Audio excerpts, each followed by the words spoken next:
Morning, everybody. I'm going to call the Finance and Administration Committee agenda of June the 11th to order. Madam Clerk, can we do a roll call, please, electronic?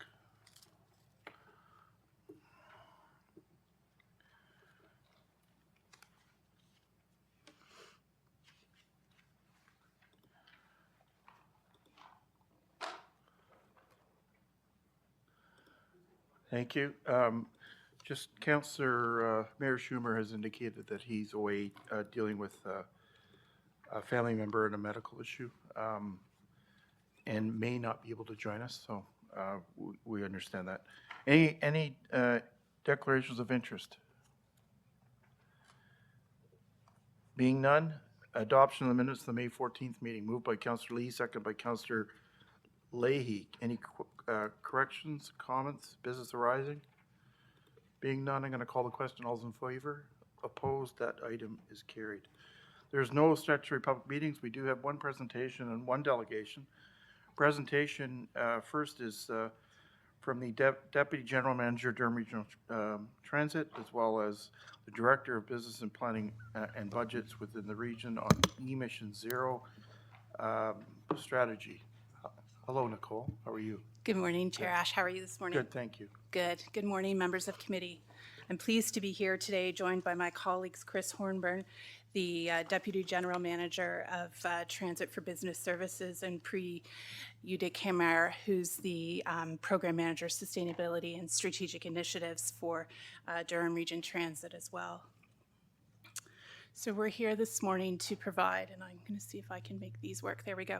We're here this morning to provide an overview of the Power On Principal Agreement, as well as Report 2024 F14 before you this morning for your consideration. In addition, I'll just maybe mention that there were confidential attachments to the report that were in your package as well. And if you have any specific questions regarding the fees as part of the agreement, those would have to be in camera, just due to the confidential nature of the negotiations and the commercial terms of the agreement. So back in October, through Report 2023 DRT 23, TEC approved in principle a partnership framework and authorized negotiations to be ongoing with Power On. Those negotiations have continued since October the 4th and have been supported by Transit, Legal, Works, and Finance staff. What we were negotiating was a long-term integrated program-based solution that's flexible and responsive to the evolving needs of electrification, as well as being able to adapt to technology requirements over this long term of this agreement. The principal agreement has been negotiated with Power On for the turnkey electrification infrastructure.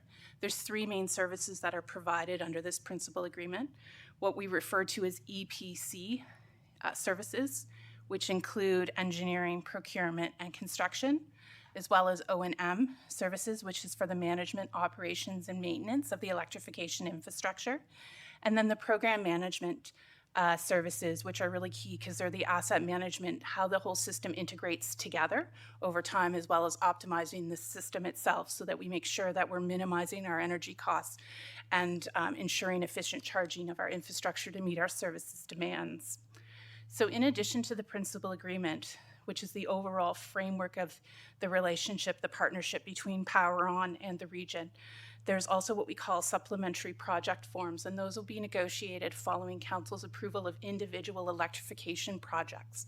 And so once we have approval for a specific project to move ahead, then there will be supplementary project forms that will be negotiated with Power On under the overarching framework that's been negotiated through the principal agreement.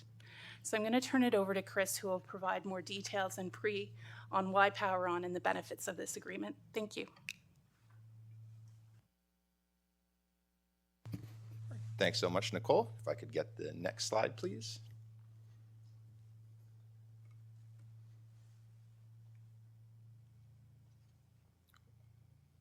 Oh, there we go. I did it, sorry. Okay, so I'm going to talk to you a little bit about why Power On, just before turning over to Pri. So there's kind of four key buckets. The first one being that electrification is new and complex. It's new and complex for a lot of municipal governments, the region being one of them. And it's just not something that we have a lot of expertise in. And Power On is a company that does. They're working with Barrie Transit, with Oakville Transit, with the TTC, and I know I'm missing one, but others, and I know they're in negotiations with others as well. So they really are experts in this field. The contract that we've been able to negotiate is flexible and robust. It provides a number of key benefits, and I'm going to highlight them throughout the presentation. But certainly the vendor of record program that they have is one of the key benefits with respect to economies of scale, bulk purchasing opportunities, and others. One of the key highlights that we negotiated is that it is completely consistent with external funding. And so what that means is as future funding comes up for transit, which we know is on the horizon, our contract has specific clauses that make sure that we do not jeopardize that future funding. So oftentimes when you have these contracts, you may be ineligible for certain types of funding, but we have actually provisions within the contract that say, if for whatever reason we wouldn't be able to accept certain funding, well then the contract is essentially null and void. So we don't have to go with Power On in those particular cases. And it's at the sole discretion of the region. And then finally, this contract represents a turnkey approach, right? So as Nicole mentioned, it includes everything from cradle to grave, from the engineering procurement up front to the operations and maintenance to the integration pieces. In addition, there is an optional service, again at the region's complete discretion, to monetize carbon reductions. We don't have to do that, but it's something that exists within the confines of the contract, so it's something that we can do if we would like. And with that, I'm going to turn it over to Pri to talk to you about kind of the meat and potatoes of how the framework agreement is actually set up.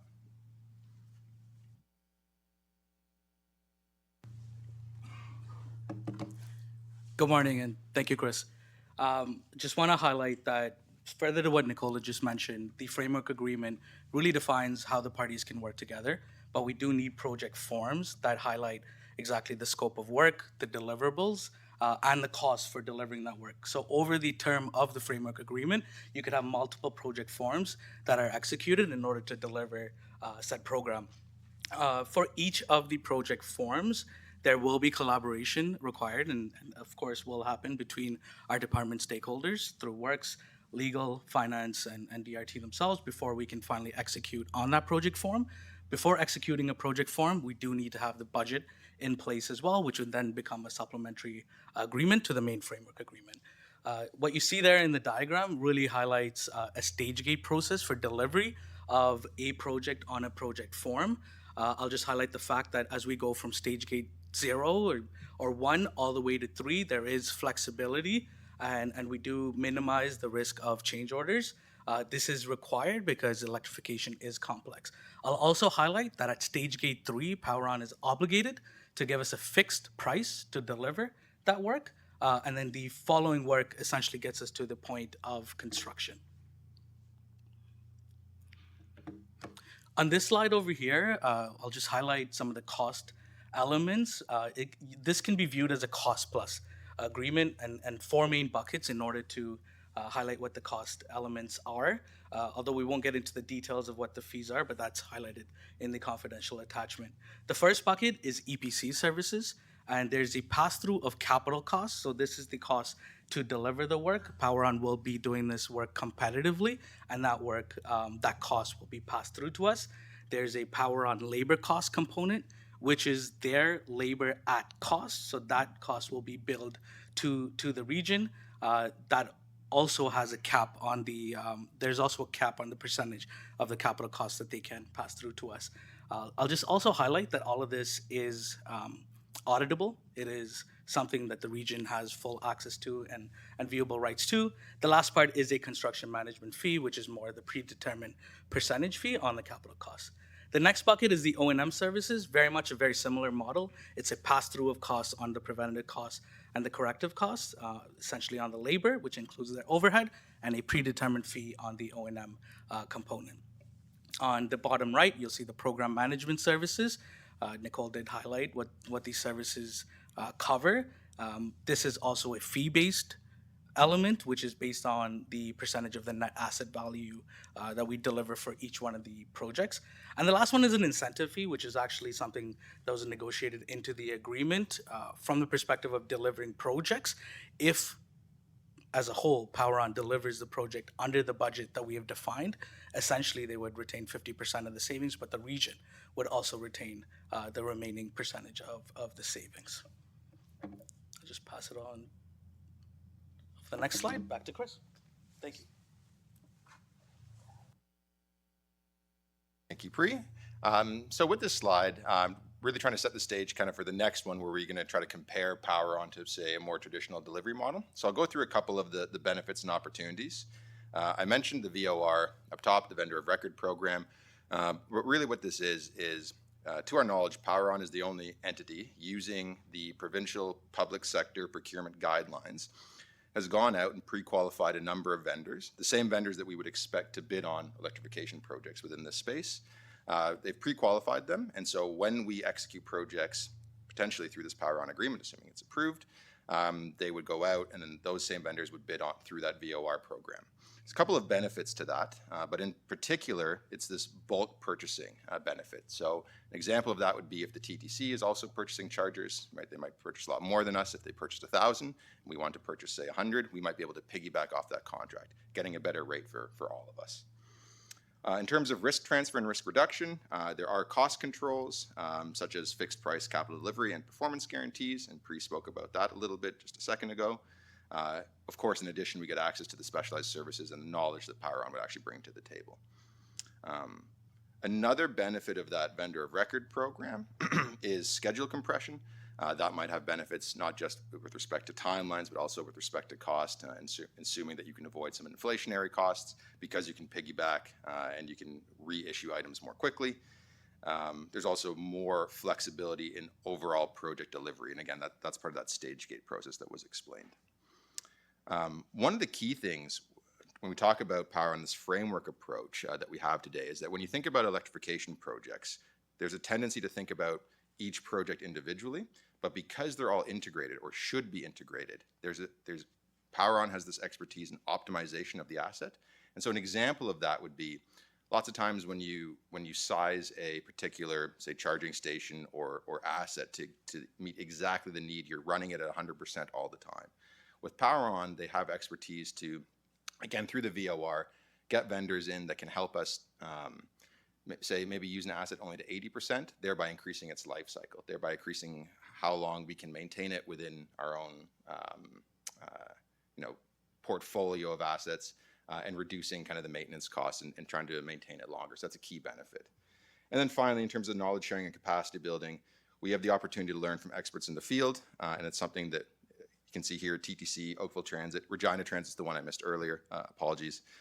So they are in larger fleets already, and we have the benefit not just to learn from Power On, but also from our colleagues that have contracts with them as well.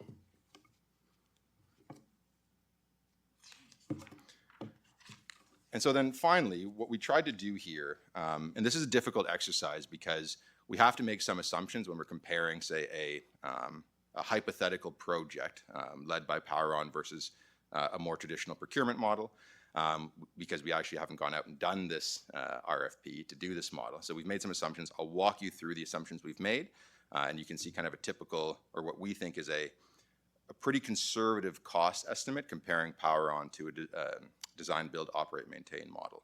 And I'll just mention that we've selected the DBOM model because it's the only one that's analogous to that kind of cradle to grave service, right? I wouldn't be here recommending a design, build, and then an operate, maintain contract. I think that'd be very difficult with respect to electrification, given some of the uncertainties. So that's why we've chosen the DBOM. And then the only other thing I'll mention in terms of the assumptions, none of these include any of the schedule compression or cost savings on the Power On side. We've tried to be extra conservative just so that we could have the most fair approach when we're recommending something new. $13.6 million was chosen on the Power On side because it represented kind of an on-budget example that we worked with our finance colleagues on. And then, so we use that as the base number. And then to that, we added a 15% premium on the DBOM. That's the kind of the top right bucket there. And the reason we did that is because, one, we didn't include the unrealized cost savings from the VOR at about 10%, nor did we factored in a 5% change order risk. We think the change order risk would be significantly higher on a DBOM because you have to define all the specifications up front, which is something that Pre talked about in that stage gate process, which you don't have to do with Power On, right? You have more opportunities to edit as you move on. In terms of the consultant and staff work, the second row there, we assumed there'd still be costs internally, even if we do work with Power On, right? We wanted to be conservative, so we assumed 2.5% for administration, and then we assumed 10% on a DBOM model, specifically because we would need to get a consultant to actually prepare those technical documents, provide that feedback in the overall management of the contract. On the operations and management, we had a 15-year program. Again, the 5.256 was selected with finance, and to that we assumed a 20% premium on the DBOM. Largely that stems from the fact that I mentioned earlier that we expect there would be some change orders, and they'd change orders on the delivery of the EPC work would have a kind of a knock-on effect with respect to change orders on the operations and maintenance side. And then kind of the next two, you can kind of see them together. The program management is we talked about the program management fee on Power On. That's the integration work. It would amount, because it's a kind of fixed price, it would amount to $1.5 million for Power On. And then internally, we wouldn't want to not have that work. So again, we assumed 1.5% over 15 years for the consultant cost. And when you add these up, you can see that there's about a $2.5 million difference between the two. And we think that's very conservative, and that the savings might actually be higher, and that the cost on the DBOM or the savings might be lower, so the cost on the Power On side might be lower, and the cost on the DBOM side might actually be higher, so the delta would be greater. But that's it for the presentation. Happy to take any questions if there are. Councillor Lee. Good morning, Chair, and thank you for the questions. Thank you for the presentation. We had met, I think you met with most of us, if not all of us, before. So the question I just want to ask, and I think I asked it last time, was how easy would it be to pivot from a Power On to a DBOM or a homegrown system? Because let's say after 5 years, there's inefficiencies. Metrolinx is an example of projects gone haywire, and we want to pivot. Is it an easy transition, or are we somewhat locking ourselves into a full, like the long-term breadth of this project because we've started through the first 5 years? So thanks for the question, and through the chair. I think that one of the key negotiation points was making sure we get the 5+5+5 option. I think there's some challenges, like you would with anything when you're talking about integrated infrastructure. There'd be some challenges switching, but it wouldn't be much different, I don't think. Okay. I think after you do the first 5 years, if the relationship wasn't going smoothly, or if we believe that we developed the expertise in house and we're more comfortable, we could. But it's something we'd reevaluate at that point. But I see no reason why we would be, say, stuck. And you're confident that, let's say, by year 4, if you start seeing these issues, you could prepare a backup plan by year 5 for us to somewhat smoothly transition into, correct? That's correct. Okay, that is great. As I said, when you presented it to me, it seems like a very natural fit for the region. It shows some cost savings, and more importantly, it shows our commitment to sustainability. So excited for this. Thank you. Thank you, Chair. Thank you. Councillor Garrett. Thank you, Mr. Chair. A couple of questions that we touched on a little bit when we met. As Councillor Lee said, we've had that opportunity and appreciate that insight.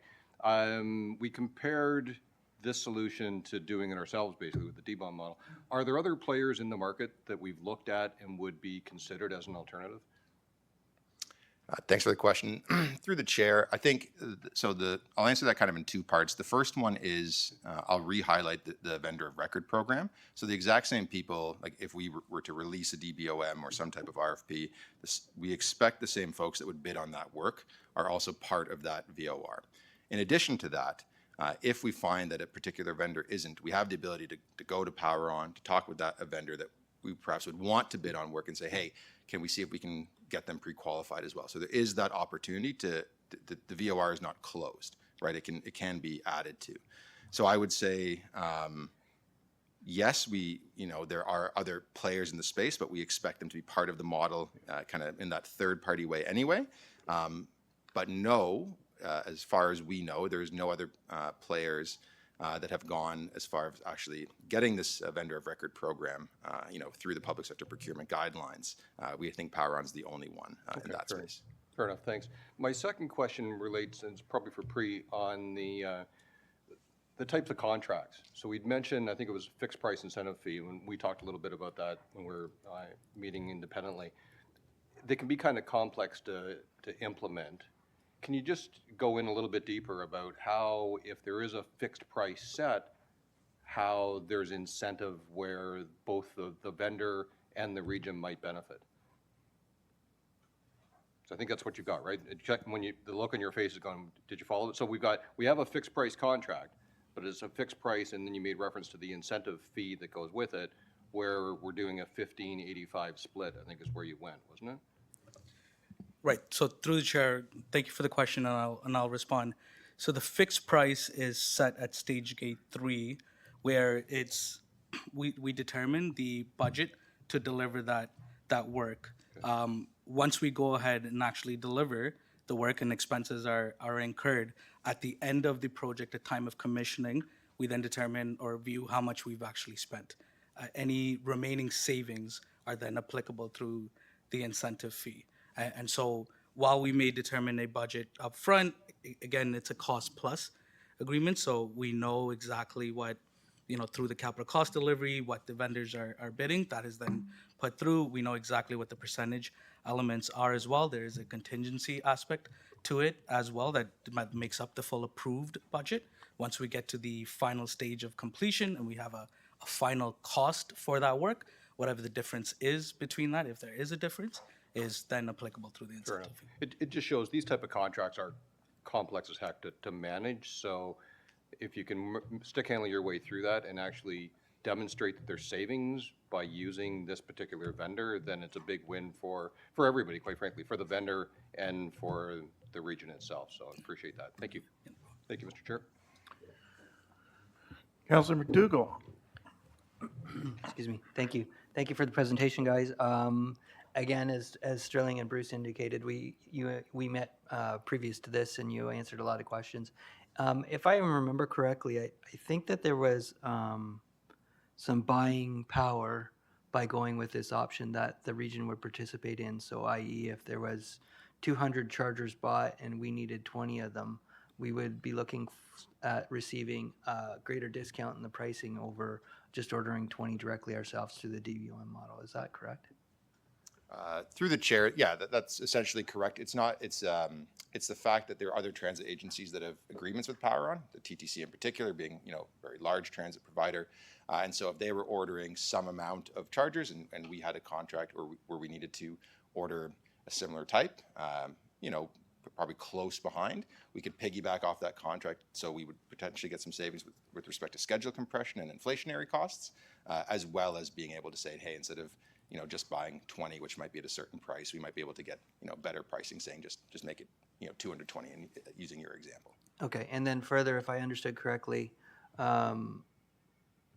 should we need 5 of those chargers immediately, given that they might be a long lead time item? If someone else has 60 coming in, but they only need to install 30 of them right now, we may be able to essentially borrow those chargers and then replenish those once our order comes in. Is that correct as well? Through the chair, that's exactly correct. All right, thank you. And that's all my questions. Thank you, Mr. Chair. Thank you, Councillor Wu. Yeah, and thank you through the chair, and thank you for your presentation. Unfortunately, we never had a chance to meet. But you had mentioned a number of times about PowerOn and working with other transit agencies. So with TTC, Oakville, Regina, Barrie, was there similar to what you're talking about here, a turnkey, right from cradle to grave? So through the chair, we don't have access to those contracts. They've obviously signed their own NDAs, but from what we understand and talking to our colleagues, that some have certainly taken that cradle to grave approach as well, the Right. full turnkey approach, yes. Now, I noticed just some of the lessons learned, what we have, change order risk. Now, is there, that's 5% built in for that? Or am I, that's under EPC? Yep.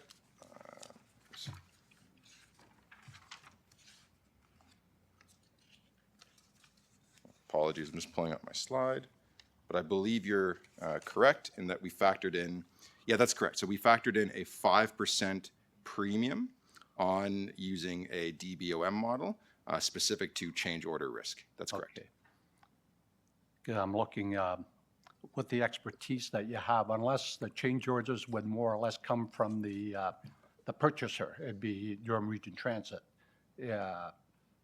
But if you're allowing Power On to be the design build, then hopefully we don't have to use that 5%.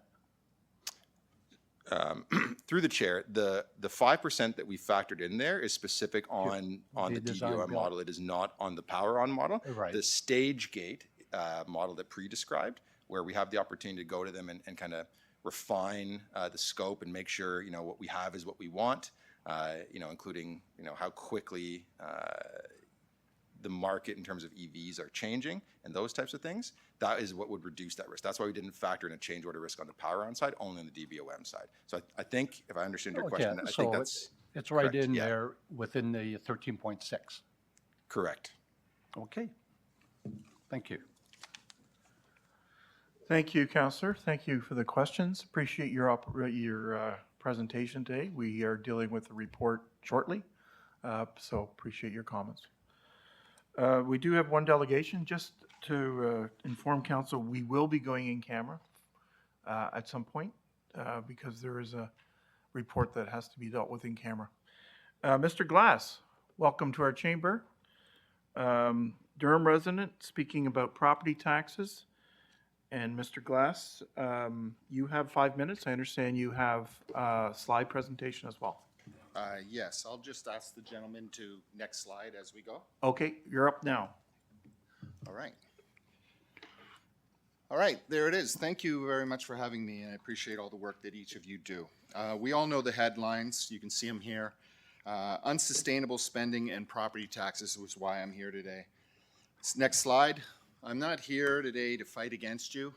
I'm here to appeal to you to fight for Durham residents, and I know that you do, but I think you need to even go much stronger because as a resident of 30 years, this is unprecedented what I'm feeling and others. Next slide. My property taxes for 2012 to 2022, you can see the line graph there, average just under 2.5%, a very manageable, respectable. You can see the dollar value in the increases and the percentage increase per year. Next slide. But over the last 2 years, it's just been unsustainable. You can see the line graph there on the right, the hockey stick. That should have a penalty for high sticking. You guys should be in the box for what you're doing. Increasing it over 220% in those 2 years is not sustainable because the compounding dollar value of higher rates hurts Durham families like me. And you need to do more, and I'm calling on you to cap property taxes to no more than 3%. Next slide. The compounding effect, you keep talking about this 2051 plan. I've read it. From 2025 right now, after my new increase, I hate to do this, this is my rates, $8,300. In 2051, I'm going to be paying just at 3%. Forget the 6.5% that you've charged multiple back to years, and I see your forecasts for spending for future years. I'm going to be paying $18,000 by 2051, or $350,000 over the course of those 25 years or so. That's just unethical. I'm not getting value for money. I'm sorry, you have to do better. And I don't think it's fair, and I'm calling on you to do more and be more aggressive in terms of that. Next slide. I keep hearing about unprecedented population growth. Well, let's think about it. 30 years before, up to 2021, we added 315,000 people, or 77% increase. The next 30 years, you're projected to add 575,000, or a 79% increase. 77% versus 79%. There's no difference. But the level of property taxes that you're already pushing in the early stages of that 2021 to 2051, the next 30 years, is unprecedented relative to the previous years. So your data and your argument that population growth is driving this is unprecedented. I understand provincial, federal stuff. We're talking about regional issues. Next slide. Return to things. So it's not spending that's it's spending that's out of control, not population growth. Next slide. I'm going to use an example. Actual capital budget spending. Okay, between 2017 and 2021, the average spending for capital budgets was $187 million. From 2022 to 2024, it's increased to $539 million, or 188% increase. There's no population growth that's justifying any of that. And you're forecasting $728 million for 2025, which is significantly more than adding up 2017 to 2020, when that total is $623 million. You're going to forecast spending more in 1 year next year than you did in 4, and then some. Rapid spending like this is what's driving significantly higher property taxes, and you need to do more. Next slide. The growth of the capital budget versus population. We see an 18% increase from 2017 to now, but capital budgets are up 440%, and the cost, when you divide the two in each of those years, has gone up 356%. You need to cap our property taxes to 3% because this is not sustainable. Next slide. Brutal capital budget forecasting. Your track record doesn't instill any confidence whatsoever. In 2023, the year before, okay, you forecasted spending of $460 million in 2025. But 1 year later, in this year, you revised that forecast to $729 million, an increase of 58% in 1 year. What's going on? Poor forecasting like this always has negative consequences on finances, especially when spending is out of control. Next slide. What you must do, you got to limit our property taxes, as I've said repeatedly, to 3%. Number two, you've got to limit all spending on expenditures to meet this 3% mark. You've got to focus exclusively on regional and municipal priorities. I understand the pressures, homelessness, I get it. But we have to sort of say, hey, and then if the private sector, provincial or federal government, demands more than our 3%, tell them we're not prepared to fund it. That little clip from Global there on the side, that's Oakville. Halton's going to have similar growth to ours, 77% by 2051. And they're telling the feds, hey, take your money back. Density, we can't do it. You guys have to do some of the same things. We're in charge of our region, and we need you guys to lead. Tough choices and accountable leadership needs to be shown, because current pace isn't going to good. I can't afford it anymore, and neither can my neighbors. I close with 3 questions on the last slide. Next slide, please. Regional Chair Henry, knowing all that you do in that 2051 plan, what are my 2025 property taxes? You know what the housing starts are going to be. You know the employment. You know the population. You know all these things. You must have a sense over that time what I'm going to pay. I gave you a 3% illustration. Is that in my ballpark, or is it less, or is it more? I want to know now. Number 2, Pickering Mayor Ash. You have strong mayor's powers, right? Will you commit to no longer use those strong mayor's powers going, and if not, why? And if so, will you ask your fellow mayors in Durham to do the same? And then I'd love, if welcome, to do the same presentation to Durham Region with little twists. I'll end with one last thing on the next slide, sorry, if I have the time, and I'll be real brief. Accountability. I value your work, your sacrifices that each of you made. I understand how tough it is and difficult. We're all facing the same types of pressures. Nowhere on the Durham site does it talk about being accountable to Durham residents. Here's what it says. Durham Region values accountability, and we strive to provide transparent government. I need to see that you're more accountable to residents like me, and I suggest something like the bottom. Every Durham Region employee, elected official is accountable to our residents. We achieve this by always working in an ethical and fiscally responsible manner so that we always put the interests of Durham residents first and foremost. That's the bottom line. You're here, you're elected by us to represent us on regional and municipal needs. All I ever hear at Ajax or here is all the federal things we're having to do, the provincial things. I understand we're part of that same equation, but we need to basically get back to focusing, especially when times are tough. I'll close by asking to go back to the previous slide so that can remain, so those questions could be answered. Great, thank you. Appreciate your time. Questions of the delegate. You did ask me a question, so let me answer it. Yes. I took over, I used my strong mayor powers to, in fact, take control of the budget to get a lower tax rate.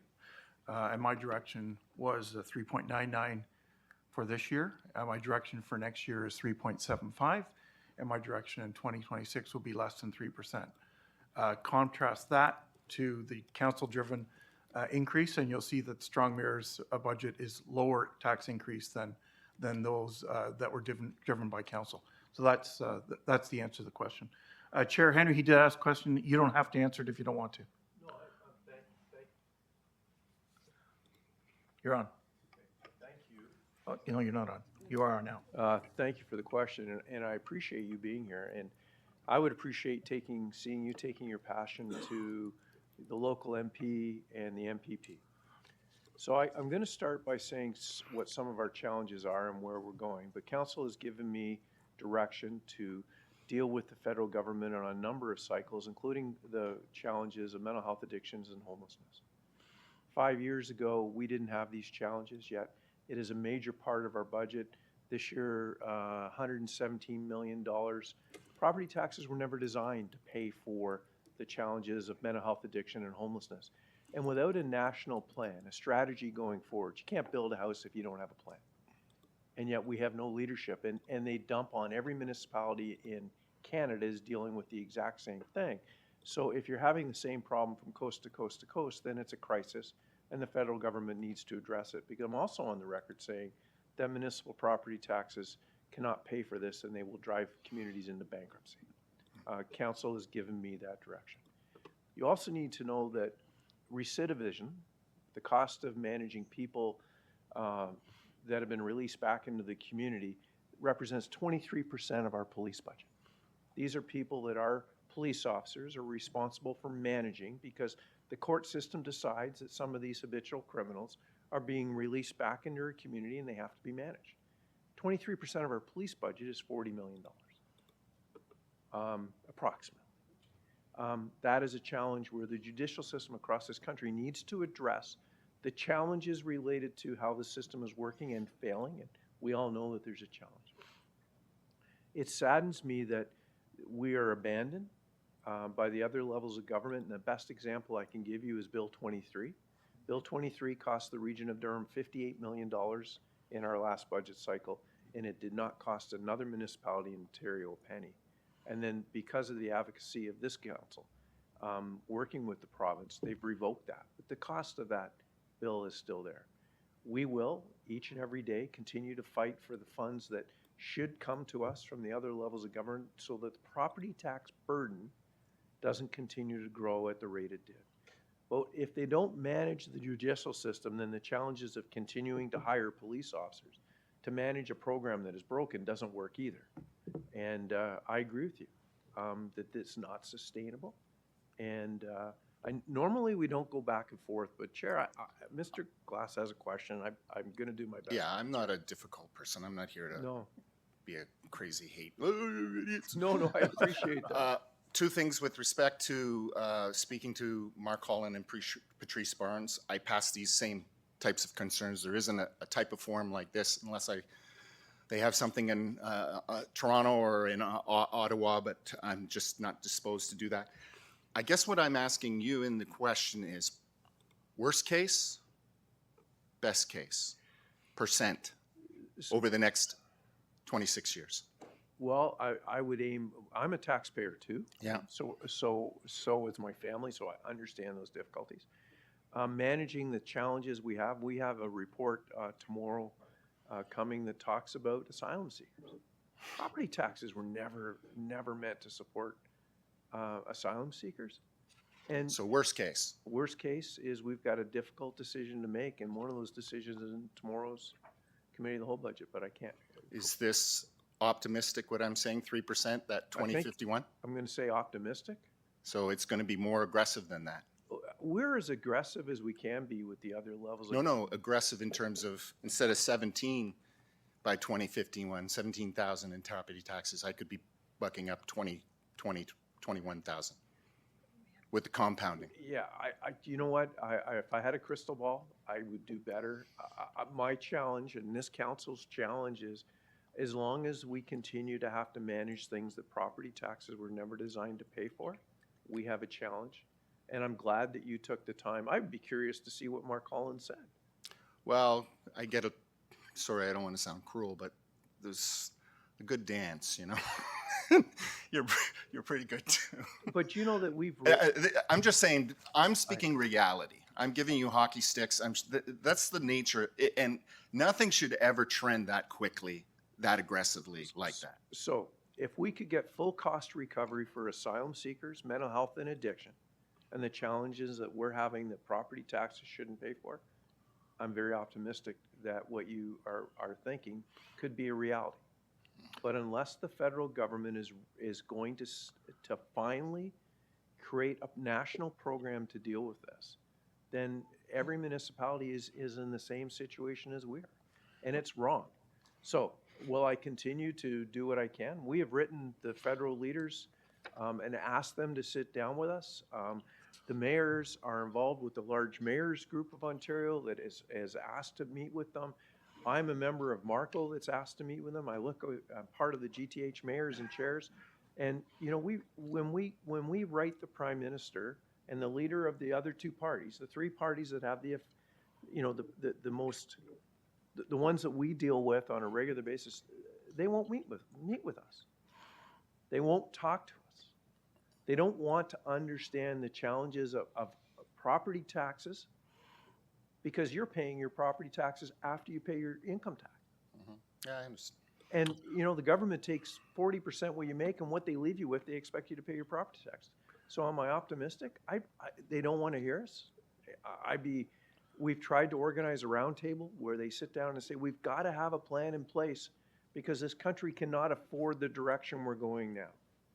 So, Okay, with that, folks, I'm going to yeah, I'm sorry. end but- the discussion. I appreciate, Mr. Glass, your attendance here and your passion and your advocacy, and look forward to some continued dialogue with you.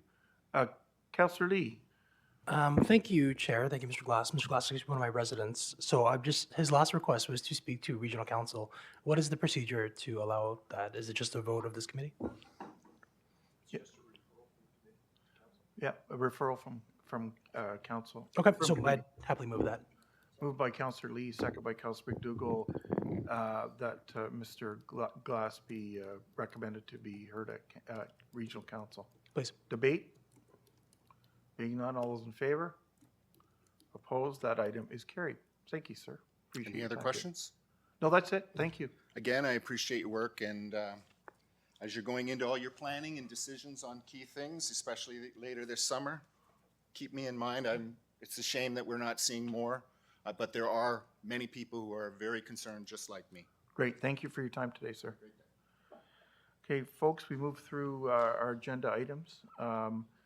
The first item is administration report, community safety and well-being plan update.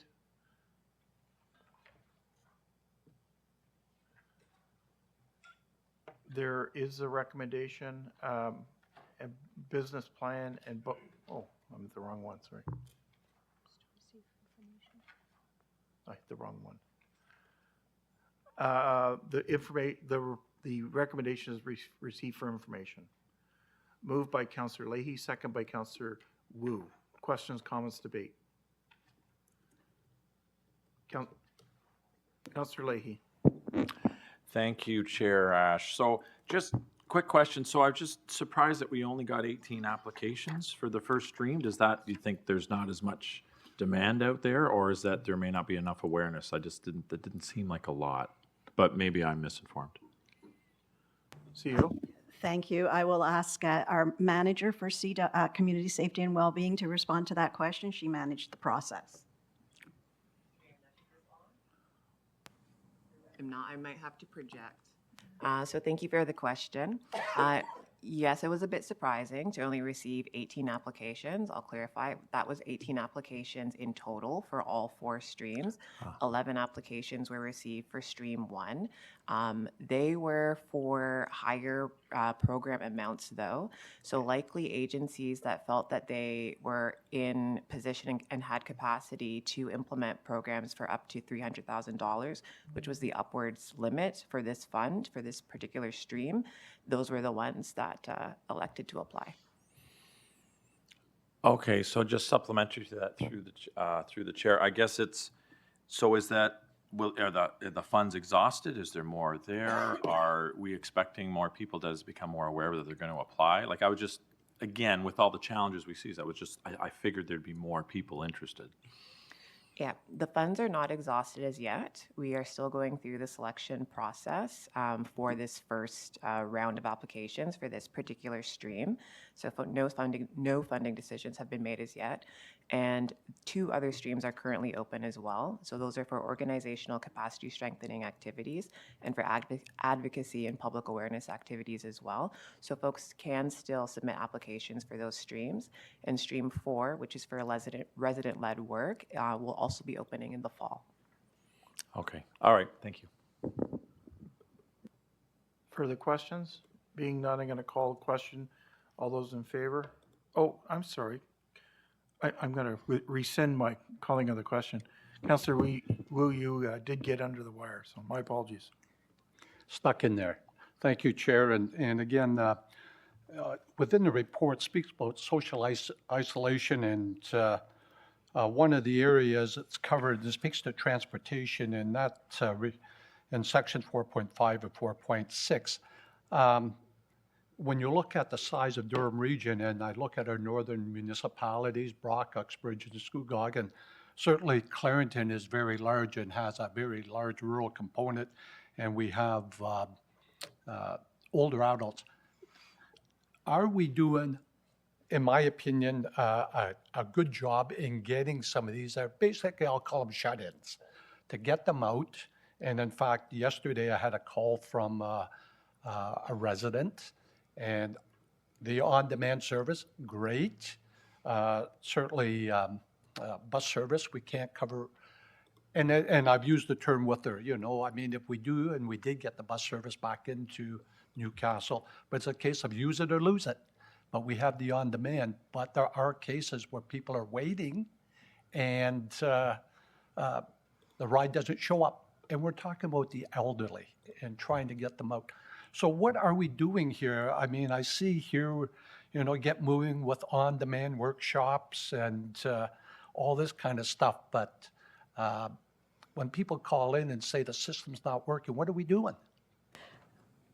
Perhaps I could jump in first there. I think the Community Safety and Wellbeing Secretariat is undertaking the advocacy and communications and education of the public. With respect to service issues, we'd have to go to DRT. And I know that DRT is available of some of the challenges with the on-demand services and are working hard to improve them. But I know they're here, so I don't want to totally speak on their behalf. Anything to add? Thanks for that, and through the chair, I don't have much else to add, but apart from what our CAO has already mentioned, we are working hard to ensure that the on-demand services is improved. There was a report at Tech last week with respect to reintroducing integrated services for on-demand. We hope that will free up some additional capacity, but certainly we're happy to chat with our colleagues and make sure that the service is where it needs to be. Okay, and I appreciate it. Thank you to the CEO, and thank you to you too. I guess it's probably something I should bring up at Tech, but it was a good opportunity to mention that now, again, especially when we're talking about transportation and the issues, like I say, you know, with the elderly. And again, this is probably their only way from being shut out to get into areas where they go just to have a coffee or shop. But thank you. That concludes the debate. I am now going to call a question. All those in favor of receiving information, all those opposed, that item is carried. Next item is the business plans and budget process proposed changes, as well repeal and replacement of procedural bylaw. Do I have a mover for that? Councillor Lee, second by Councillor McDougall. I know we have an amendment coming. Well, let's deal with the amendment then. Councillor Lee. I forget the procedure, ironically enough. If I ask questions, I'm still able to present the amendment afterwards, is that correct? Yes. So just a question on the dress code amendment, the dress code change. What happens if council does not adhere to the code? will we be asked to leave council chambers or? Clerk or chair? I don't know who's going to answer that. Good morning, Mr. Chair. Can you hear me all right? Oh, yes. Alex, go ahead. Thank you very much. Through the chair to the question, it would be a matter of a meeting chair in their discretion to determine how to respond to that kind of situation. Most likely, the proper response would simply be a mention to that member either during the meeting or perhaps after the meeting, but it would be entirely the discretion of the chair to determine how to enforce that. And then are we going to also institute a dress code for the public and delegates when they come to council to present? With respect to members of the public, we don't have any provisions with respect to dress. We do have some provisions that speak to placards and signs and other things that might be disruptive to the meeting. And generally speaking, the intent of those types of restrictions are to assist the flow of the meeting and reduce disruptions to the proceedings. And finally, why is there an artificial line between committee meetings and council meetings? It's generally to follow the intent that committee meetings are slightly less formal than council, and that also goes for our debate rules. So you'll be aware that, for instance, in council, members are allowed to speak once to a matter, whereas in committee, speaking opportunities can be unlimited.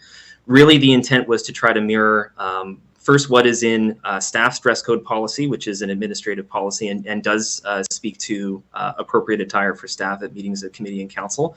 And secondly, to recognize that what happens at committee meetings is meant to be a little bit less formal and facilitate more debate. Okay, thank you. Chair, I would like to amend to remove items 13.2 and 17.6 under the new procedure bylaw. And I believe Councillor Garrod is seconding.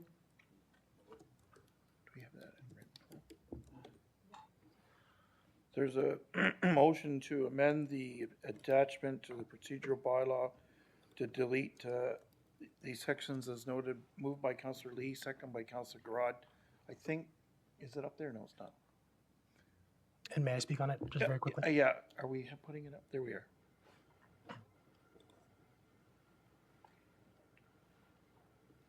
It's not up there. There it is. Oh.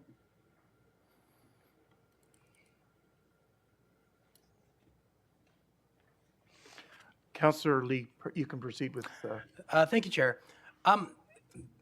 It's comical that I'm the one bringing this up because really I have zero fashion sense. But realistically, I think I've been pretty consistent in just kind of in my belief that, a fashion or a dress code, it's coded discrimination from a bygone era.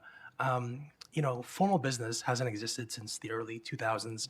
In my previous life, I worked at Rogers and Microsoft, two ginormous tech companies. And from the CEO to the president, vice president, director, they didn't wear ties. Some of them didn't wear dress shoes, and they were still highly profitable companies that were taken seriously. These individuals were taken seriously based on the content of their arguments, not so much how they dressed.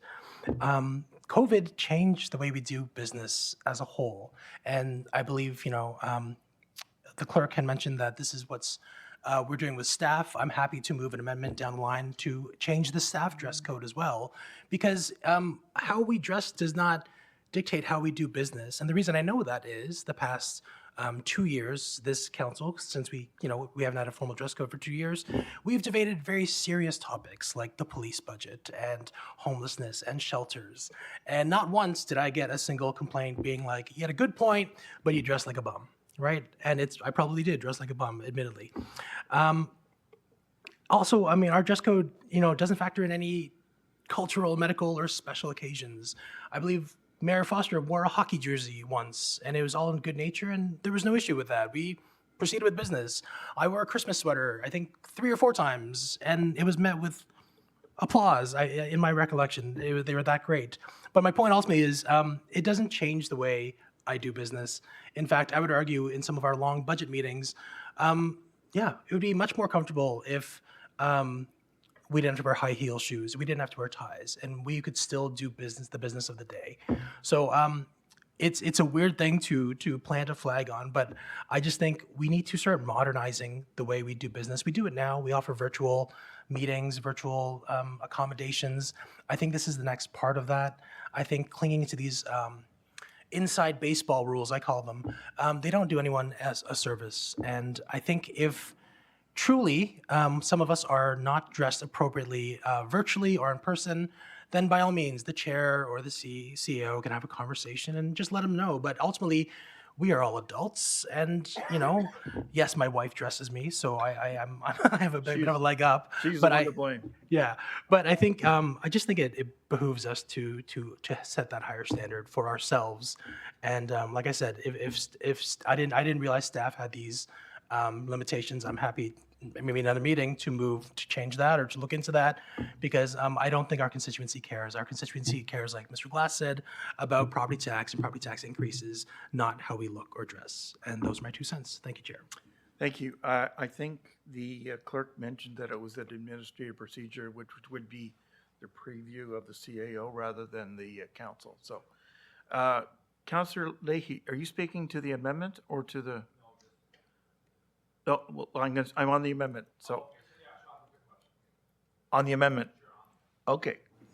So I guess on the amendment, so that's just the removal, so there's just going to be no reference to dress code anywhere, is essentially what because I didn't see the motion. I know other, maybe so the technical problems. The intent is to delete the reference to dress code in conduct at the meetings for both the council, as well as the second amendment is to delete it from the committee as well. Correct. Okay, Those are the 2 intents. perfect. Yeah, just so it's, oh, there it is. Now I can read it. Thank you. Councillor Gerard. Thank you, Chair. I'm probably nearly twice the age of Councillor Lee, and raised in an environment where business dress was important. And with certain authority, there was expectations of ties or 3-piece suits and all kinds of those things that were appropriate in that day. When I came into this role, there was a couple of times where I thought there was a dress code and got somewhat embarrassed that I didn't have a tie on. So I put the ugliest tie I own in the drawer in the event that all of a sudden I need to snap a tie on. This is an ugly tie. It may or may not go with what I'm wearing at the time, but I have it there in case we needed to pull it out. I've never pulled it out. I'll continue to dress this way. The odd time I'll wear a tie when I think it's the right time, or I just feel like dressing it up a bit more than being casual. I don't see a dress code, especially when it's specific about a tie, being the item that's going to define the quality of the work we do here. If we're going to define proper dress code, we got to look beyond that. We got to look at a guy that's in his 60s that grows a scruffy beard in the hope that maybe one day the Leafs will win, that maybe this isn't appropriate. Or maybe somebody comes into council and they haven't had time for a haircut or to have their suit cleaned. Or there's so many other pieces that go beyond a tie. Or your footwear. I can't see anybody's feet. No, can't see anybody's feet. I might see some. I can't imagine a workplace where we're dictating what people wear on their feet. So I'm with Councillor Lee on this. Either we go all in and fully define what people should be wearing, define what business attire is, and be very, very specific so we all know the rules, or go with a motion and just wipe it right out. Thank you. Councillor McDougall. Thank you. Farmer McDougall. Thank you. Actually, funny you mentioned that because the chair of DAC's father, Dr. Bill Cahoon, used to come into the OR and in his farm clothes, and then quickly changed in order to do surgery, but the odors would often float. Anyway, I'll leave it at that. But no, I would like to follow along with the previous comments and just say, if we are going to leave a dress code in effect, then we do need to fully define it. Like, it's not fair to have distracting, brightly colored suits that you can't concentrate on your business. Enough about Mayor Carter. I didn't say any names. I know he's on the line. So. but similarly, I think there's appropriate attire for appropriate environments, and I agree. I think we're all adults enough to figure out what we should and shouldn't wear. So, and I do agree that goes for staff as well. Thank you. Okay. We have a very important policy discussion about changing the procedural bylaw, so I understand what we're doing here, so let's call the question in regards to the amendment. It's duly moved and seconded. All those in favor? Opposed? That item is carried. In regards to the procedural bylaw, folks, I think it's I'll recognize Councillor Leahy in a sec. I was briefed on this with the commissioner as well as the CIO, I believe. I don't recall now, but it was some time ago, about removing the budget review from this committee and going all of us. And you know, we're going to try it and learn and see if it works, because you know, we have some difficult budgets ahead of us, and a lot of the nitty gritty does happen at the committee level, but the big policy decisions about using reserves and add-ons and deletes and all that stuff does happen at committee of the whole, will happen at committee of the whole and then council. So I'm supportive of that. If there's a way we can streamline the operation. I know, I look around the table, Chair Henry would know that we used to spend days and days and days and days going through budgets at the Finance Committee. And that, to my knowledge, wasn't or my belief, it wasn't the best process either. So maybe this is a happy medium. With that, I'll turn it back to the committee. Councillor Leahy is first. Perfect, thank you. So no, and I appreciate that. And I guess that was where some of my first questions were around of, if we end up moving all of that stuff to council and we have 29 speakers and 29 members, like, are we not running the risk of having much longer meetings to try and get through everything? Whereas it's the people that focus on the committee to move that like that. I was just trying to understand Well, the it's background. it's going to committee of the whole, which has the same issues, but the commissioner's not here. Mary, do you want to speak on behalf of finance or Elaine from a staff perspective? Or Nicole, sorry. I'll just start and then turn it over to Nicole. We know that the 2024 budget was incredibly difficult and ended up being quite a protracted process. And a lot of the difficulty was in defining the roles of standing committees relative to council. So given the feedback we received, especially from the Works Committee, who were perhaps the most vocal about it, we thought this was the best way to ensure that all councillors could be involved in the discussions, all aspects of the discussions, and not simply the work plan component, which is generally what's delegated to the standing committees. So with that, I'll turn it over to Nicole. Thank you. Good morning. So through the chair, so I think Elaine or the CAO covered the main points. I guess the other thing I would maybe add is, you know, we get a lot of engagement from the public in terms of the budget process itself, and that's really grown over the last few years. And some of the feedback we receive is some confusion over our process, because it goes through to the standing committees for the work plan elements, as the CAO has explained, and then it comes to finance and admin for the overall priority, but also for the financing of it. And there's some confusion if there is an inquiry by the member of the community, where best to share those concerns and share those with committee and council as well, just because the process is not a straightforward process for those looking into it as well. So the thought is that in addition to being able to consider all of the priorities at once by all of council in one forum, it also provides greater transparency to the public as well in terms of what that process is and how to weigh in on it. So that was part of the thought process as well. Thank you. Yeah, no, and fair enough. Like, in that part's fine. I fear, my only fear is that by going to this bigger process, that we're actually going to be creating a protracted meetings and longer times and opportunities for everyone to weigh in. So I guess we can try it out, but those are my thoughts. Because when you have a smaller committee and smaller group of people, you can get through a lot more things. And if that's what you're doing for potential years, there's a lot more expertise there, but that's fine. I'll go to my next question was around, I guess, when you're putting like committee terms of reference and you're mentioning that in the bylaw, is it really just to create them, and that there really is no term of reference if I am interpreting the report properly? Alex, or Elaine, sorry, Alex, do you want to answer that, please? The clerk? Yes, thank you.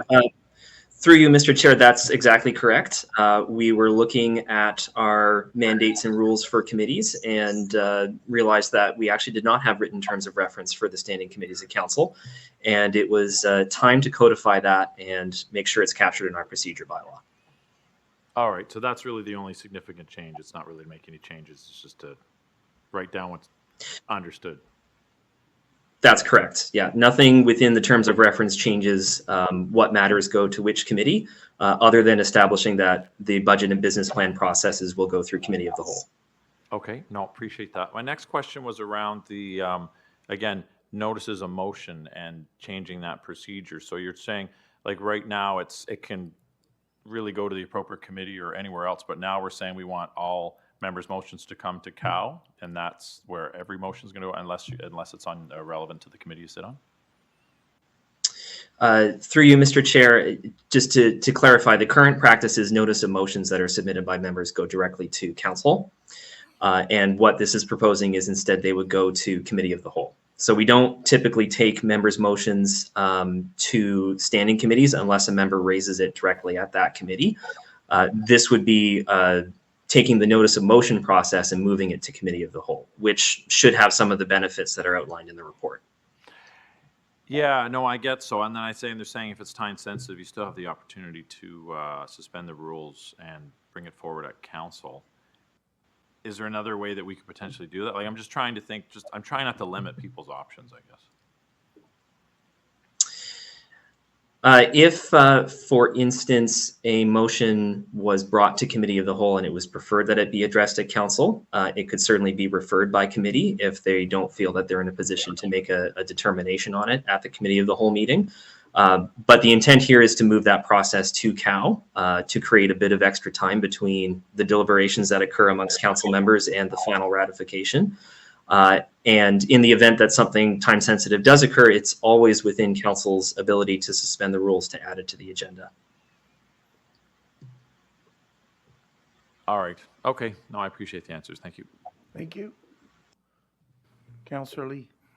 Thank you, Chair. I think if we use this past budget cycle as our barometer, I think it makes sense to kind of go through the whole of council. I think I heard that police presentation, I think like 7 times, and I've memorized it at this point. So I think it will save time so that, members of this council don't repeat, or in this committee don't repeat our statements here and then to committee, then to council. I think it would streamline things a bit. At least that's my hope. So, like Councillor Leahy, I'm cautiously optimistic to see how this procedure works, but otherwise supportive of it. Thank you. Thank you. Councillor Wu. Yeah, thank you, and to the chair. Just speaking on the report 2.1, and I can recall that Works Committee, and especially dealing with the water and sewer budget, and that was a long one, and that is time sensitive because that has to be in place, for January 1st. And I think there was the recommendation to have another special Works and Finance and Administration meeting, and I think that was the genesis of all this. And when I look at 2.2, with the different departments looking at other regions, is this common at other regions, similar to what we're proposing? Nicole? Through the chair to Councillor Wu. Yes, so we did look at our comparators, both single tier as well as the regional upper tier governments, and this is the common practice for it to be considered by their equivalent of a committee of the whole. All members of council is where the budget process is deliberated through. Okay, thank you. Councillor McDougall. Farmer McDougall. Thank you. Thank you, sir. Mr. Chair, I just following up on Councillor Wu's comments and thinking of 2.1 in terms of the motion that was made at Works, and perhaps my first knee-jerk reaction is no, it's Finance Committee and we should be dealing with the finance side of this. But ultimately, my other knee-jerk reaction is if you want input to the budget, you should have input to your work plan, because ultimately it's the work plan that drives the budget. So perhaps by having this together, we can actually, together understand as all the committees that these work plans that are generated ultimately affect where our budgets are going. So, we may need to adjust those work plans in order to get it to the budgets that we need in the future. Thank you. Thank you. The other important component, ladies and gentlemen, is the accelerated timeframe. We expect to have our budgets done in this calendar year rather than the traditional method of doing it in February or March of every year. So I think that is probably helpful as well. So with that, there is a motion that's been duly moved and seconded and duly amended. So there is a recommendation in front, so I'm going to call the question. All those in favor? Opposed? That item is carried. Next item is extension of managed services and maintenance contracts for voice equipment. There is a recommendation there. Moved by Councillor Lee, second by Councillor Leahy. I understand the issue is to extend it for a 24-month, and then there would be the undertaking of an RFP at that point, just because of work product and workflow to extend the current one. Councillor Leahy, questions? Yes, thank you. Just a quick question. So I noticed in the recommendation it says cost of 1.4 million, 24 months makes sense. But also under financial considerations, it's also mentioning that there's going to be an annual cost of approximately $684 to be funded from the approved annual operating budgets of various departments. So is that an additional cost above the 1.4, or is that included? That includes, correct? Oh, Barb is nodding. She's at our conference, indicating that it is included. Oh, so it's both. So it's Yep. just separating it out, but it's Right. not more than 1.4. And then I guess the last piece is that are all the VoIP system, this whole system we've had for 7 years, like is it everything's still working? Like I know we want to extend it for 2 years, but like would we go to tender to replace that over that 2-year time frame? Are there issues with it, or is it everything's working fine and we don't anticipate any problems? Because some of these phones should last. These phones should last for decades. Commissioner, do you want to speak to that? Barb? You're on mute. You have to press the button. Which one, Lee? Microphone, there we are. There we go. Go ahead. Can you hear me now? Yeah, we can. Chair Ash, through to Councillor Leahy. Yes, we have the contract. It's ending. We're going to extend it for the 2 years to give us a chance to do an RFP during that 2 years. And we have to look at the changes that have happened over the last few years to make sure the technology is keeping up with demand on our applications and what we need, including the new call center. So we want to make sure that we have what we need in place when we do the RFP. Okay, yeah, no, I guess the new call center demands could change that. So interesting. Okay, fair enough. Thank you. Any further questions? Being none, I'm going to call the question. All those in favor? Opposed? That item is carried. We now move to finance. There is 4 reports, an additional one in your addendum. First one is a drainage loan, small items, but statutory required to go through committee and council. Moved by Councillor Garrod, second by Councillor McDougall. Questions, comments, debate? Being none, I'm going to call the question. All those in favor? Opposed? That item is carried. The next item is in regards to economic development trade mission and a financial requirement. There's a recommendation in the report, 2024 F13. Is there a mover or seconder? Moved by Councillor Leahy, second by Councillor Wu. Questions?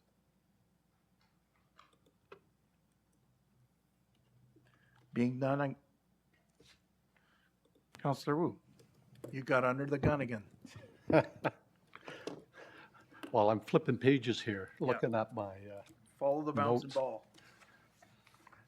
I haven't gone electronic yet. Now, I am fully in support of this through the chair, and certainly I'm looking at Simon there, and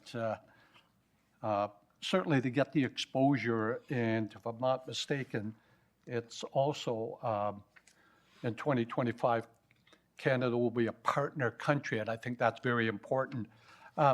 One thing I just noticed here in 414,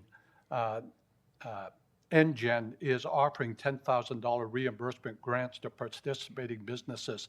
So that's not coming out of our budget. That, okay. And can you just give me a rough idea, the importance of being there? It's in the report, but I fully support this, you know, going on trade missions and exposure for Durham Region, our 8 municipalities. I hope that somewhere along the lines their businesses are participating, and the businesses that we do have here, and the post-secondary institutions. So if you can speak to that. Mr. Gill? Thanks, Chair. Yeah, we really do feel this is a great opportunity for the region of Durham. Canada, as you mentioned, is the partner country, so there's going to be a spotlight on Canada, as well as on our great ecosystem of businesses that are involved in innovative technologies, which is the focus of this trade show. And absolutely, it's our intention to to go with our entire community of economic development teams from the area municipalities, our post-secondary institutions, the innovation community partners such as Spark Center and 1855. And we do hope that some of our great businesses will join us as well. And there are, as you identified, grants available for those businesses through NGen. So yeah, we really feel that, you know, the 130,000 attendees that are going to be going to this trade show are a fantastic audience for the great message that we're going to be bringing, that Durham Region is the clean energy capital of Canada, and we are the greatest opportunity for new investment and development here in Ontario. Yep. No, and I thank you for that. Like I said, I'm fully in support of this. The exposure for Durham Region, certainly for Ontario, for Canada. Now, one thing that's said in there, investment readiness. If somebody came to us like everybody seems to be getting these battery plants, and we have General Motors right next door, and I think that's something parcel that we'll have to deal with, this investment readiness, to be able to, if there's 100 acres of property that needs to be serviced, you know, those are things that we have to work. And I'm thinking of something that happened when the Maple Leaf Foods processing plant went to Hamilton. They were ready. They were ready. They had the land. They had the, let's say, investment readiness to say, we're going to service this land for you. And I hope if we get something big that we're able to pivot and go right to it. So I look forward to the feedback from that trade show. So thank you. Thank you, Councillor. Any further questions? Being none, there's a motion duly moved and seconded. Debate's concluded. I'm going to call the question. All those in favor? Opposed? That item is carried. Next item is the report in regards to the delegation we heard about E-Mission Zero. There is a recommendation in the report. Mover and seconder. Moved by Councillor Lee, second by Councillor McDougall. Questions or debate? Councillor Leahy. Just again, curious, more just an update. So I guess that we're still expected to get the first 6 electric buses late sometime this month, and all the infrastructure is ready to in place for them to be used and utilized. Is that still the case? Deputy, go ahead. Through the chair, that's correct. The first 6 buses will be arriving shortly, and the infrastructure will be in place at our garage. And then so if I understand correctly from the agreement, the Power On agreement, if I'm saying it right, so we'll slowly build that infrastructure as we manage more buses, and that'll grow across the whole network. And are they primarily going to be used like on Highway 2, or or the programming hasn't been decided yet? Through the chair, the program hasn't been decided yet. Each of the projects that would flow through the Power On agreement would still require budget approval. So they would happen either through the standard budget process or through separate reports. So you'd still have the opportunity to comment on those at that point. And it has not been decided, where Power On would be used with the specific routes or infrastructure yet. Just that their program in general can help us manage electrification infrastructure. Okay, no, fair enough. No, I'm just keen to see the first 6 electric buses here and operating and see how successful they are, or how we also can learn as we roll them out, because I'm sure there'll be some unknown challenges as well. So again, fully supportive, and thank you for the answer. Thank you. Any further debate? Motion duly moved and seconded. Debate's concluded. I'm going to call the question. All those in favor? Opposed? That item is carried. We have an addendum report in regards to regional development charges. Ms. Simpson, you want to give us some background? So members might not have had time to go over this and the reasoning. Yes, thank you, Chair. Through the Chair, as committee may be aware, Bill 185 received royal assent on Friday. So we have pivoted very quickly to slightly modify the council-approved report to remove the phase-in of the regional development charges. Committee may recall that the report we brought you in May had suggested that it would become effective 5 days after council had passed the amendment to the bylaw. We're now so very close to the July 1st indexing date that we are proposing a very small modification to change the timing from that 5 days post-council approval to be July 1st, so that all of the increases will flow through on the same day.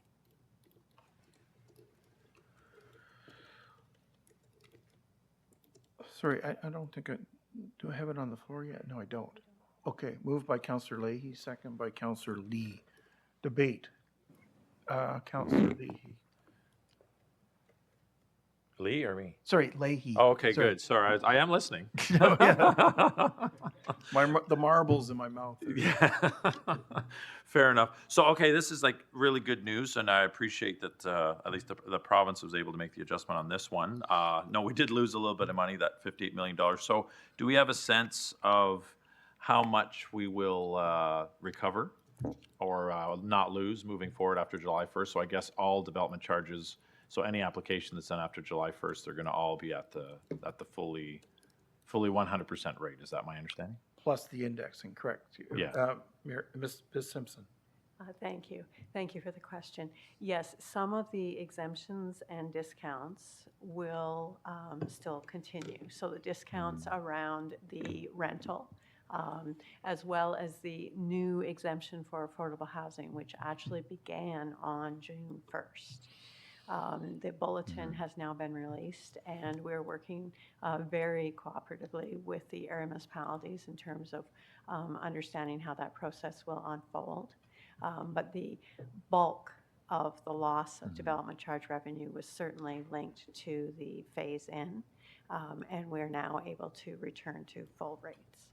And okay, so mostly good news, really just affected the region. Like at the town, we weren't affected, which is great. I guess my question is, is there no benefit, or is there a possible benefit of redoing the DC study? Because is there a way that if you redid the study and you said, I need, $100 for all my stuff, I have all these exemptions, which brings it down to 95. So really I need 105. Is there, with a new DC study, can you cover for those changes and losses, like, changes in parkland dedication, the support for affordable housing and all those things? Or is it just, these are just mandated losses and it's just like, you're losing that money, raise your taxes, have a nice day? Ms. Simpson? Yes, the latter. Have a nice day. It's the, I will say the legislation of the Development Charge Act is very, very explicit in not being able, they call it a cross-subsidization. So you're not be able to take anything that's exempt and include it in the fee and charge others for what you can't collect through the exemptions. So I guess it's kind of like a sort of good news story. So the hole is not as big, but there's still a hole. There's still some holes. Yes. I think the key is that people that had a concern about starting afresh and they're phasing in, that's gone. Yes, So that's there the will main- be some decisions made, certainly at the local level, probably at the regional level, to redo the bylaws, because there'll be no phase in, and you'll be able to, the price of things has changed since you've last done your bylaw, so. Yeah, just the inflationary pressures might be enough of a reason. Ms. Simpson? We do indicated in the May report, and I forgot to mention, studies have now become eligible. Yes, and they were excluded And before. the Yeah. province has given us an abbreviated public process that we can use for the 6 months after the passage of Bill 185, so we don't have to go through the entire public process. We, of course, will continue the dialogue with the building industry. We continue to put information on the regional website so that hopefully the public becomes aware of these changes, but we will be working over the summer and bringing back a revision to the development charges to include studies back in as a component. So where we can, we will be bringing that forward. Yeah, so if that, it takes about 6 months, so by the end of the year we should, because that'll be several $1 million, because there's quite a few studies, like, so it's still worth pursuing. So I appreciate all your effort. I'm sure you're excited to get to do more DC studies and more work over the summer, but I appreciate your effort, and that's good news for the taxpayer anyways, maybe not so good news for your summer plans. Thanks. Chair Henry. Thank you, and staff can correct me. It was $58 million in our budget. It's $63.5 million now. And that the work that the team here at the region did convinced the province to change their mind, so it's not going to cost us $900 million. So there's no good news in this story at all. But to the great work that staff had conveying that message to the province. Okay, there's a motion duly moved and seconded. If there's no further debate, I'm going to call the question. All those in favor? Opposed? That item is carried. There's no advisory committees. Please be advised, excuse me. Please be advised the committee will now meet in closed session in accordance with subsection 2239(2) of the Municipal Act to consider a proposed or pending acquisition or disposition of land with respect to a confidential report 2024 F15 regarding property in the town of Whitby for Durham Regional Police Services purposes. I will verbally report out in a general sense of all items considered in closed session once we rise from closed session and report back in closed session. Do I have a motion to go in closed session? Moved by Councillor Leahy, second by Councillor Lee. All those in favor? Opposed? That item's carried. We'll just recess for 5 minutes and then come back in camera.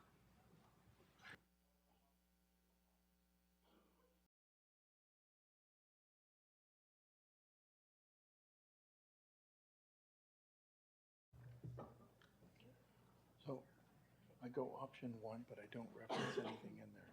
That's correct, yeah, it's just somebody from your section. Okay. I'm going to call the meeting back to order. We're in open session in the continuing interest of transparency, open government reporting in public session. The outcome of today's closed session. As a result of the closed session meeting, I wish to report that committee considered a confidential report in regards to the acquisition or disposition of land for the Durham Regional Police Services. No decisions were made. We are back in open session. Recommendation would be in order. Moved by Councillor Leahy, second by Councillor McDougall, that option 1 of the confidential report be recommended for approval to Regional Council. Debate. Councillor Henry. Sorry, Chair Henry. Thank you, Chair. Just a quick question. There is a need to understand the future forecasted needs of police. Would it be appropriate that we have talked about a 10-year strategy for policing? How would you like to go about putting that forward? Well, there is currently a needs assessment currently under review in regards to their facilities and facilities management. So the bricks and mortar review is happening. The staffing, I think, is a separate discussion. I'm talking about physical buildings. I'm not talking about. So that review is underway. Councillor Wu, can you fill us in as a member of the board to the extent you can? Or I can get Ms. Fader if required. Fetter, sorry. So, whoops, sorry. That is in the way, and if Teresa is still on the line, or I don't know if our CAO, Stan McClellan, but they could explain that better. But there is a study underway. Teresa, I see you're still there. Do you want to fill in blanks? We're in public session. Yes, of course. And thank you for the question, Chair Henry. We are undergoing, we're almost completed our facility study. We're expecting a draft report from our consultant within the next couple weeks, at which point we will be bringing the full report and our forecast to our board, likely at this point in September, some of which will be included in our 10-year forecast and 2025 budget that we submit to the region in the fall. A follow-up question, Chair. Please. So, to Ms. Fetter, the transit and paramedics have been able to put together a 10-year forecast. Is that something we can expect to see from policing? And thank you for the question through the chair. Yes, that is something that we had committed to, I think, over the many discussions that took place for the 2024 budget. The first piece of this is this facility study that we have undertaken. And that will likely come back in the form of a report, maybe similar to what transit had done. I would say probably early next year. Okay, those are my questions for now. Thank you. There's a motion duly moved and seconded. Any further debate? Being none, I'm going to call a question. All those in favor? Opposed? That item is carried. Other business?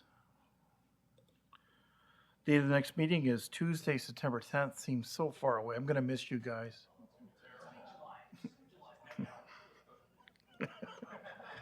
Adjournment motion would be in order. Moved by Councillor Leahy, second by Councillor Lee. All in favor? Opposed? That's carried. We're adjourned. Thank you. Thank you, ladies.